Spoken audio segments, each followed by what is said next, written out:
Hello everyone and welcome. So today we will be discussing input output devices. So we have previously discussed a little bit of input and output devices, and we all know that input devices are sensors and limit switches.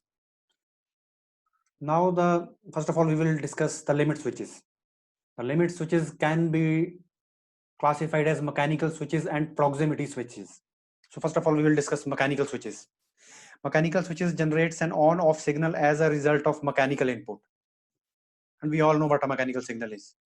Can be used to indicate presence of or absence of a workpiece. For example, if the workpiece is present, it will press the switch and the output of it will give the PLC will give input 1. For the input and the output can be related as if the workpiece is not present. The switch is open and so the input to the PLC is 0 volts. As soon as workpiece is placed, what will happen? The switch is closed and the input to the PLC will be 24 volts if we are using a 24-volt source, and the 24 volts will be counted as 1. So this is how we can differentiate between 0 and 1 level of the inputs. And the mechanical switches are available as normally open and normally closed contacts. Normally open contacts is NO is generally used as a short form. Contact open in absence of mechanical input. Now this one here to the left is a normally open switch. Here we can see that the supply voltage is connected to the left side of the switch. As long as there the switch is not closed, the input to the PLC is 0. But as soon as we place a mechanical object here or we give a mechanical input, the supply voltage get connected to the input channel and the input channel will give one output. The output of the input channel will go from low to high. So this is a normally open. Normally open means when there is no input, the input from the channel, the PLC input channel will be 0. And this on the other side is a normally closed switch. A normally closed switch means as long as the switch is open, the the input to the PLC will be 1. Here we can see that we are connecting supply voltage here. As long as the switch is open, the supply voltage is getting connected to the input channel. So input channel is giving the output as 1. But as soon as the switch is closed, this terminal gets connected to earth. So the input to the PLC goes from high to low or from 1 to 0. So this is a normally closed contact. And one more thing is that the mechanical switches suffer with the problem of debouncing. Debouncing means whenever there is a change of state from 0 to 1 or 1 to 0, the mechanical switch will bounce back before settling to its permanent value. So in the meantime, the PLC can detect multiple inputs. So there are many ways to overcome this problem, but we will be not discussing it here. We just need to know that debouncing is a common problem with mechanical switches. So let's move forward. The another type of switches that we connect to PLC is proximity switch. The proximity switch detects the presence of an item without making contact with it. It can be a reed switch, a eddy current sensor, or a capacitive element. Here we have depicted a reed switch. A reed switch consists of two contacts of ferromagnetic material, which is the contacts are elastic. Now, because it is a ferromagnetic material, as soon as a magnet comes in close proximity of the switch, these contacts will close. And if one side is connected to a voltage source, the input and the other terminal to the input of a PLC, as soon as a magnetic object comes near the reed switch, the input will give a high value or 1. But it will be only effective in detecting magnetic objects, or we can attach magnetic strips to the object that we want to sense using a reed switch. So basically, proximity switches switch state from 0 to 1 or 1 to 0 from a distance without making actual contact with the object. So let's move to next slide.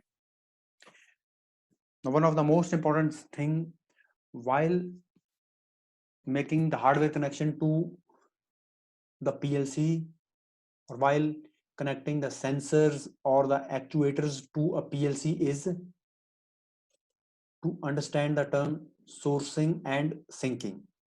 So what is sourcing and syncing? Sourcing and syncing describes the way in which sensors, limit switches, and actuators are connected to a PLC.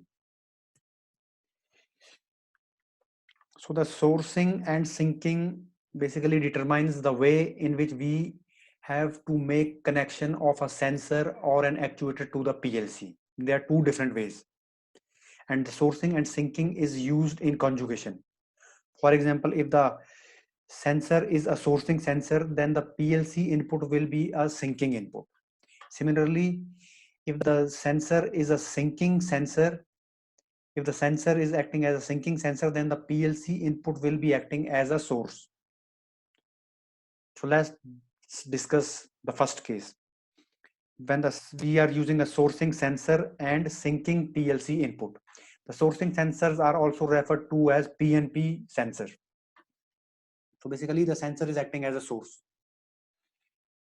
So there are three things. One is sensor, the other is PLC, and the third thing is a power source.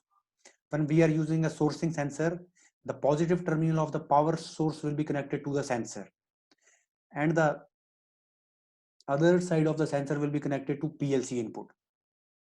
So, and the common terminal of PLC will be connected to negative or earth. So what is happening? The sensor is acting as a source because it is directly connected to the positive. So sensor is acting as a source and the PLC input is acting as a sink. So this is known as sourcing sensor and syncing PLC input. So if we have a syncing PLC input, then we always have to use a sourcing sensor.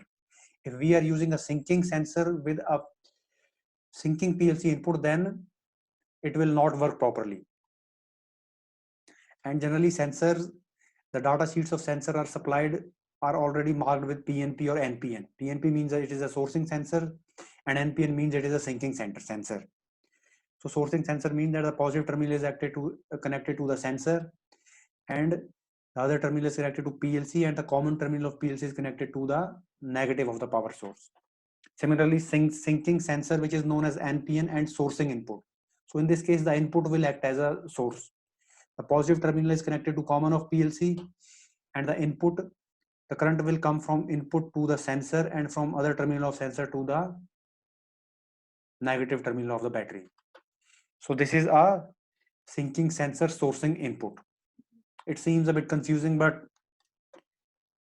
you can take your time to understand these concepts.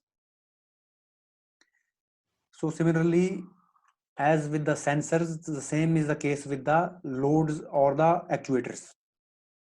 This is a case of a sourcing output and syncing load.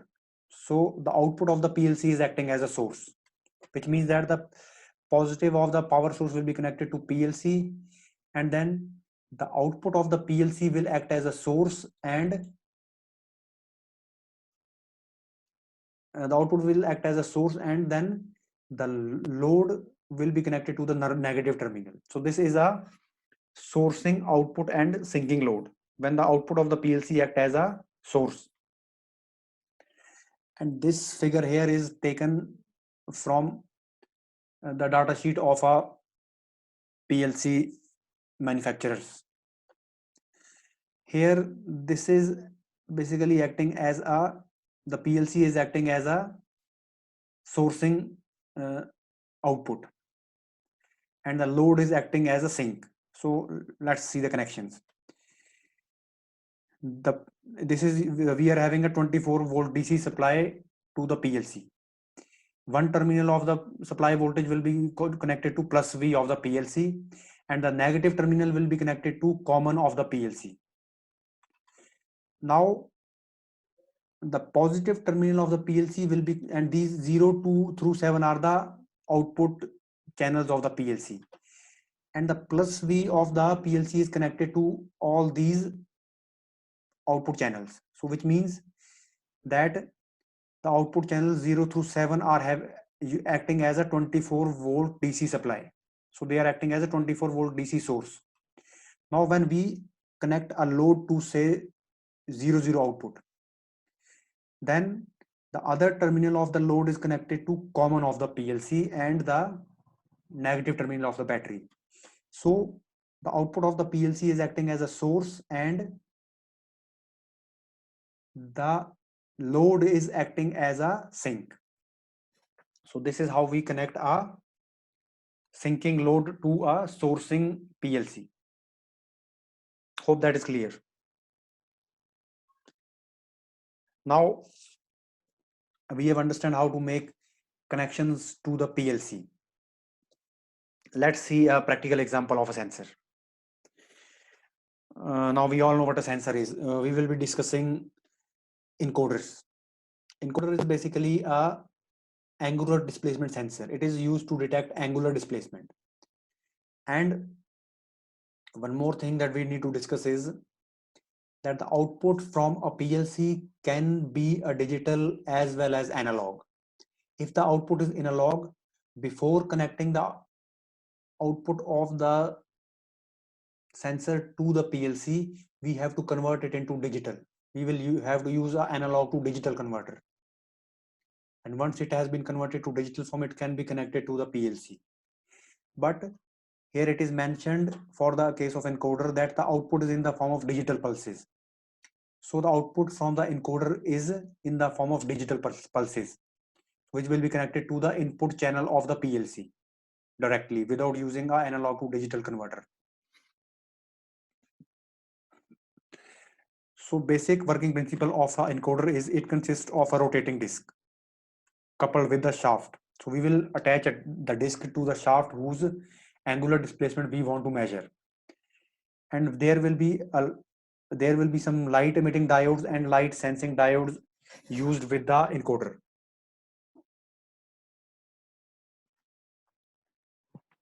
Now to one side of the disc we will attach light emitting diode. We will place light emitting diode that are not attached to the disc, and on the other side there is a light sensing diode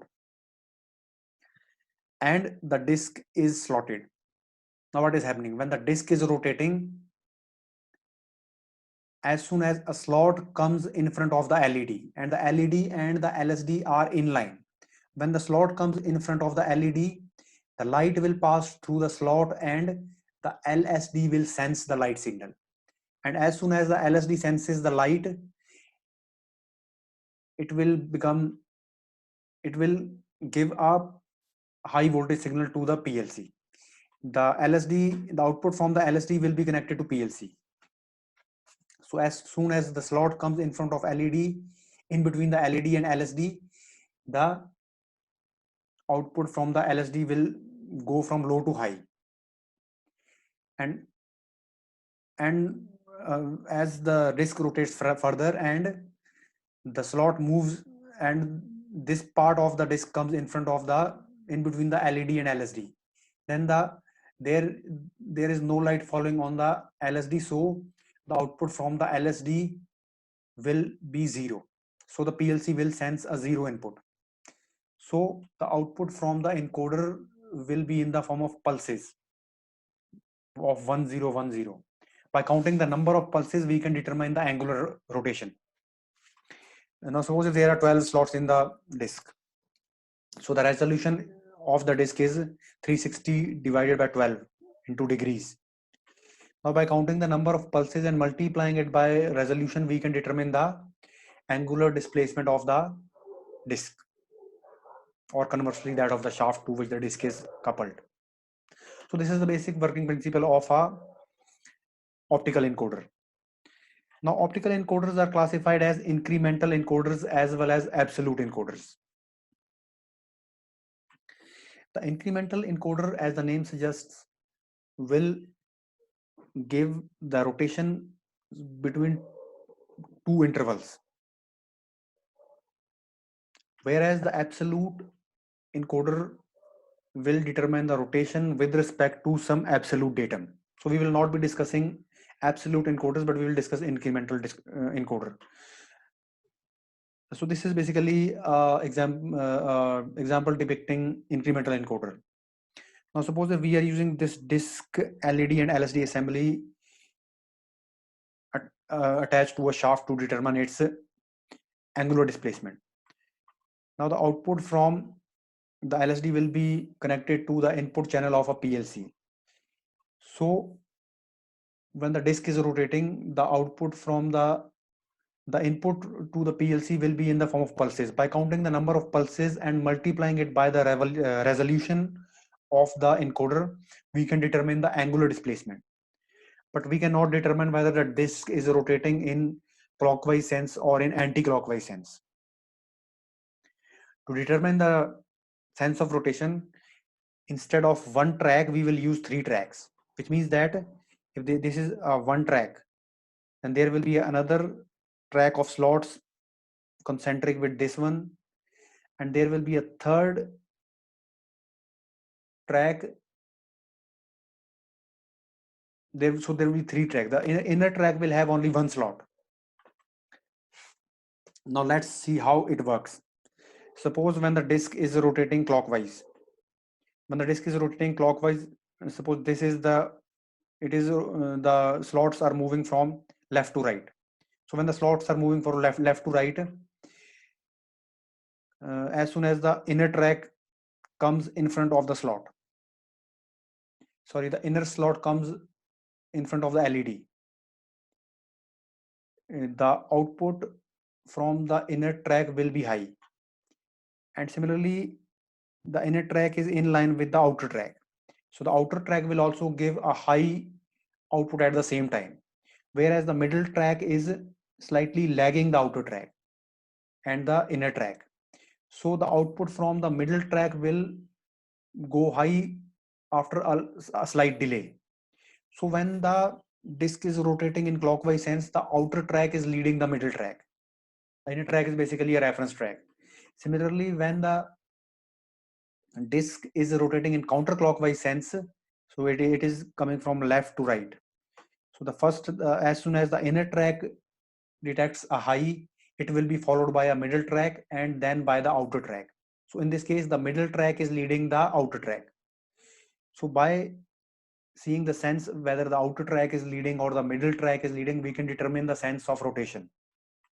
So that's how incremental encoders work. There are 3 slots, 3 tracks, and there is a pair of LED and LSD for each track. And by counting the number of pulses and determining whether the outer track is leading or the middle track is leading, we can determine the sense of rotation as well as the angular displacement. So let's see a practical example of this. This is a practical example of an encoder. The encoder is E6C2CWZ6C. You can plug this in your internet and you can get its data sheet. So this encoder has 6 wires. Black one is phase A, the outer track. White one is phase B, the middle track. And the orange one is the phase Z, the inner reference track. The brown is VCC, the power supply going to the encoder to light the light emitting diode. It needs a separate power source to light the light emitting diode. And the blue one is the common, which is going to 0 or negative terminal of the power source, because this is a NPN. NPN means it is acting as a sink and the PLC is acting as a source. So the power will come from the PLC and the other side of the encoder will be connected to 0 volts. So there are 3 tracks and blue one is connected to the 0 of the voltage source and brown is the separate power source required for the light emitting diode of the encoder. And the other terminal of the battery is connected to PLC. So the power is going from the battery to PLC and from PLC to track A. Similarly, from the battery to PLC to track B and from battery to PLC to track Z.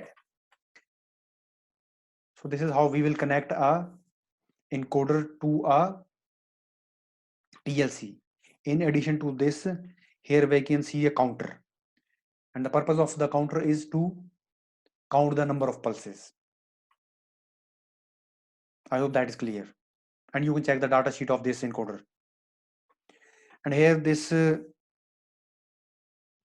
I have taken a screenshot of the data sheet of this optical encoder, and here we can see the internal circuit diagrams of this.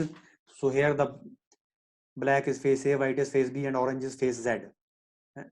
And similarly, the voltage supply is going through this brown, and the blue is the common, which is connected to 0 of the power supply. And there is a separate grounding of the shield or the cover of the encoder for protection. And here we can see the pulses from the encoder. If the direction of rotation is clockwise,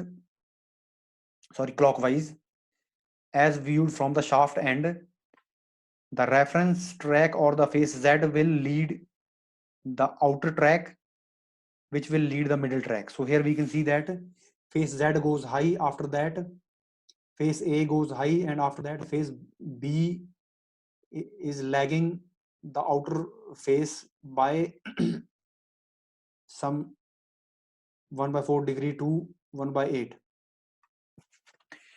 So this is how the pulses from the encoder will be seen when it is rotating in clockwise direction. And when it is rotating in counterclockwise direction, here we can see that the reference phase Z is going high, and at the same time the phase B is also going high, and the phase A is lagging phase B when it is rotating counterclockwise. So this is how we determine the sense of rotation, and by counting the number of pulses we can determine the angular displacement. And here is the color coding. Brown is the power supply, black is the phase A, white is phase B, and orange is phase Z. Hope that is clear how to connect the encoder or any other sensor to the PLC. We can always get a data sheet with a sensor. So that's all for today. With this, we have covered how to connect inputs and outputs to the PLC. In the next lecture, we will be discussing the PLC programming, ladder programming. Maybe you must have heard of that. So stay tuned for the next lecture. Thank you.